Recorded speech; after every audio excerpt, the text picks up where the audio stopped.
주요세 관련 증빙에서 차입금 관련이 있는데, 차입금의 종류에는 기간에 따라서 단기 차입금, 장기 차입금이 있고, 차입 대상에 따라서 금융기관 차입이 있고, 비영업대금 차입이 있죠.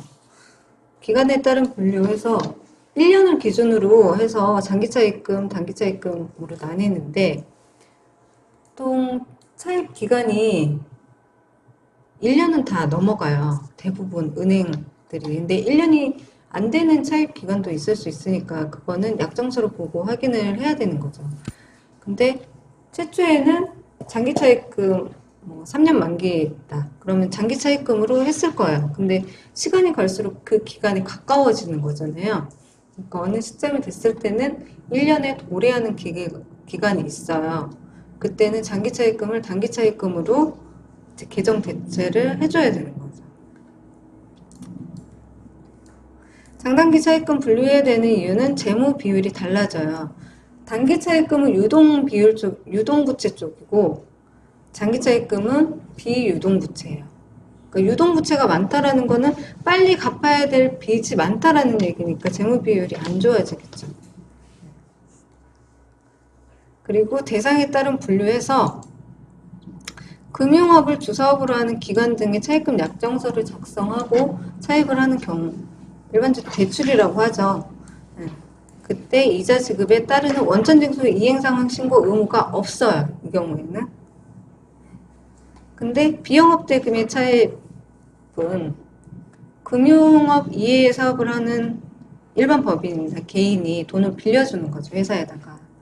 그때 회사에는 돈을 빌려받았기 때문에 이자를 지급해줘야 되잖아요. 근데 이 이자를 지급받는 회사가 누락을 할 가능성이 많기 때문에 이 이자를 지급하는 회사 자체가 이자 지급 시에 원천 징수를 해가지고 신고 납부를 하고 이자를 지급을 하는 거죠. 그래서 이때는 원천 징수 의무가 있어요.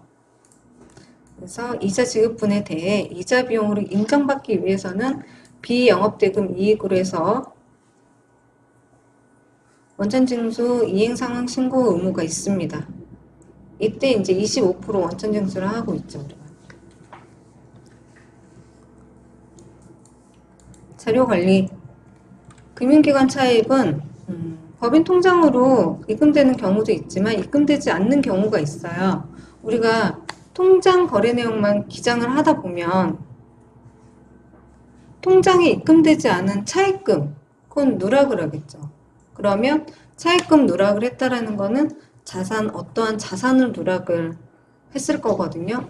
그러니까 차입금이 들어오면서 다른 부채를 상환을 했으면 좀 찾아내기가 쉬운데, 차입금을 빌렸는데 그 해당 차입금을 누락을 하면서 그 차입금으로 다른 어떠한 자산을 샀다라고 하면 그 자산도 누락이 되겠죠.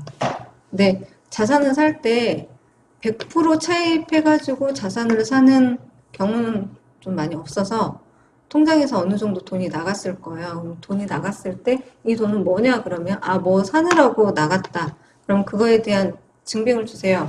라고 보면 금액이 훨씬 더 큰 거죠. 그러면 이거는 10억짜리 뭔가를 샀어요. 근데 통장에서 2억이 나갔어요. 그러면 8억에 대해서는 뭔가 어떻게 했을 거잖아요. 들여다 보면 그거 대출 받아서 그런 거다 라고 하면 그때 이제 대출 내역을 받고 하는 거죠. 그러니까 회사 법인 통장으로 돈이 입금되지 않는 경우도 있기 때문에 이런 경우도 체크를 해줘야 되는 거죠. 근데 금융기관 대한 차입금 누락은 이게 금융기관이기 때문에 다 조회가 돼요. 근데 이게 재무제표에 누락이 됐다. 그럼 해당 재무제표를 신뢰할 수가 없겠죠. 비영업대금 차입은 이런 금융기관에서 조회를 할 수가 없어요. 근데 금융기관 차입은 조회를 할 수가 있기 때문에 이게 누락되면 신뢰성이 떨어지겠죠. 해당 재무제표가 맞지 않는 재무제표라고. 그리고 비영업대금 차입은 보통 대표자한테 차입하는 경우가 많고 아니면 지인한테 차입하는 경우가 많은데 이때 대표자한테 차입을 했으면 이자를 안 받는 경우가 많죠. 지인한테는 이자를 줘야 돼요. 그때 이자 줄 때 27.5% 원천징수를 해야 되는데 그냥 이자를 지급을 했다라고 하면 이게 채권자 불분명 이자가 될 수도 있거든요. 그렇기 때문에 그러면 원천징수 세율이 되게 커요. 아니면 대표자 상여 처분이 될 수도 있고. 그래서 이게 개인한테 27.5% 원천징수를 하면요. 100만 원 중에 27만 5천 원을 세금으로 내고 70 얼마만 이제 이자를 받기 때문에 싫어해요. 법인 같은 경우는 27만 5천 원 원천징수 했으면 그거 기납보세액으로 공제를 받을 수가 있는데 개인은 그 세금 내면 세금 낸 걸로 끝나버리거나 아니면 그 이자를 받는 거를 주업으로 하는 개인들이 있죠. 그런 개인들은 금융소득으로 들어가게 되면 또 소득세가 추가적으로 나오니까 싫어하는 경우들이 있는데 그렇다고 회사에 자금이 필요한데 돈을 안 빌릴 수도 없잖아요. 신용이 안 좋으면 은행에서 대출도 안 돼요. 은행에서 대출이 되면 좋은데 대출이 안 되는 경우들이 있으니까 개인한테 뭐 사채를 빌려다 쓴다던가 이런 것들이 있는데 안 쓸 수는 없잖아요. 지금 당장 회사가 안 좋은데. 그래서 그럴 때는 어쨌든 누군가한테 과세를 해야 되기 때문에 이러한 것들이 있습니다. 비영업대금의 차이. 그래서 합산과세 되면 종합소득세율이 개개인마다 다른 6%에서 42%까지 있어요.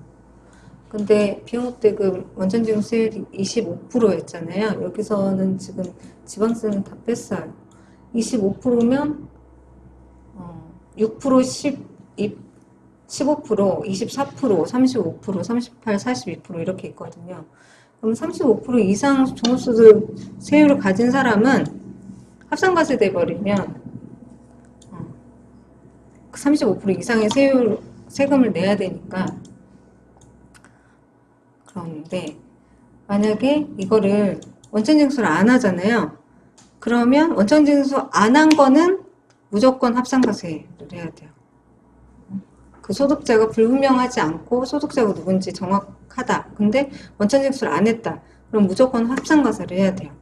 만약에 원천징수를 했으면 금융소득 2천만 원에 대해서는 분리과세 될 수도 있는데 그죠? 근데 원천징수를 안 해서 합산과세 돼버리면 다 전액 종합과세 돼버리기 때문에 손해일 수 있어서 이런 부분을 알게 되면은 이런 설명을 해주면 좀 낫지 않을까요? 그리고 반드시 약정서를 작성해야 되고 이자 지급은 금융거래로 할 수 있어야 됩니다. 사채관리. 사채관리는 아까 차입금하고 거의 비슷한데 자금 활용 목적으로 사채를 발행을 하기도 합니다. 이때는 유동사채와 비유동사채 요거 있는데 요것도 1년을 기준으로 해요. 그래서 근데 사채는 1년 미만인 경우는 거의 없어요.